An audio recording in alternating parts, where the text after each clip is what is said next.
Բարև ձեզ, պարոն փոխվարչապետ, մենք այս պահին ուղիղ եթերում ենք և ուզում ենք ձեզ հետ 107-րդ տարեդարձի առթիվ կարճ հարցազրույց ունենալ, որովհետև խորհրդի մասին խոսենք, այստեղ եք ինչ խորհուրդ ունի ձեզ համար և ինչ ուղերձով եք եկել։ Կարծում եմ ամեն ինչ, կարծում եմ, որ ինքնիշխանությունը, անկախությունը չկա ավելի կարևոր բան ուղղակի մեր բոլորի համար և մեր պետության համար և բնականաբար այդ խորհուրդը շատ մեծ նշանակություն պետք է ունենա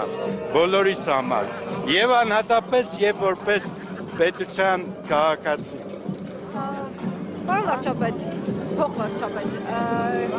107 տարի առաջ, երբ որ Հայաստանի Հանրապետությունն իր առաջին հանրապետություն հռչակվեց, դրանից տարիներ անց մենք 2 տարի անց կորցրեցինք մեր անկախությունը։ Ցավոք։ Եվս մի քանի տարի անց վերականգնելով այդ անկախությունը։ Դուք այդ սցենարը հավանական հավանում եք Արցախի Հանրապետության տասնամյակներ անց։ Այդ սցենարը հավանական համարում եք Արցախի Հանրապետության դեպքում։ Գիտեք, ես կարծում եմ, եթե մենք այդ ամենին ձեր հարցի մեջ լրջությունը շատ խորն է և կարծում եմ նման հարցերը պիտի մի քիչ ավելի երկար և մի քիչ այլ ձևաչափով քննարկենք։ Բայց կարծիք չունեք,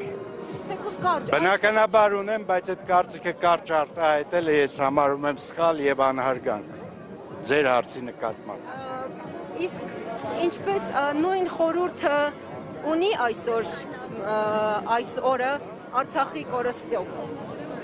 պայմաններով։ Չեմ հասկանում ձեր հարցը անկեղծ ասած։ Արցախի կորստի պայմաններում այս օրը նույն խորհուրդն ունի, ինչ որ ունեցել է Արցախի ժամանակ հայկական։ Ես կարող եմ միայն խոստանալ, որ առիթ կստեղծենք և միասին դրա մասին ավելի երկար կխոսենք և ավելի համապարփակ, որովհետև դուք մի հարց եք բարձրացնում, որի մասին պետք է խոսել երկար և այլ ձևաչափով։